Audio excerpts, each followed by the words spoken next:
Cyber crime নির্মূল করতে তৎপর জেলা পুলিশ প্রশাসন। আবারও পুলিশের জালে গ্রেপ্তার 4 প্রতারক। ফের বড়সড় সাফল্য পশ্চিমবঙ্গ রানাঘাট পুলিশ জেলার সাইবার ক্রাইম থানার। গতকাল রাতে বিশাল অভিযান চালিয়ে পশ্চিমবঙ্গ রানাঘাট থেকে 4 জন সাইবার প্রতারককে গ্রেপ্তার করেছে পুলিশ সূত্রের খবর। 4 জন সাইবার প্রতারকের নাম টিঙ্কু চ্যাটার্জি, সুনীল হালদার, অমিত সুর, শঙ্কর রায়।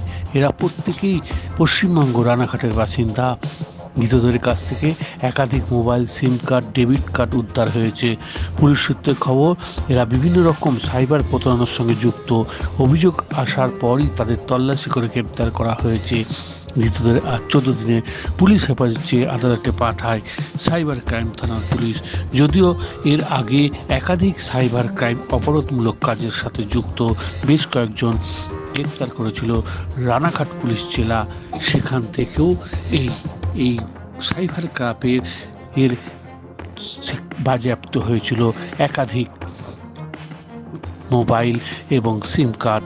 পুলিশের তরফে জানানো হয়, যতদিন যাচ্ছে তত সাইবার ক্রাইমের সংখ্যা বাড়ছে, তাই শক্ত হাতে সাইবার ক্রাইম রুখতে পুলিশ সবসময় কড়া ব্যবস্থা গ্রহণ করবে।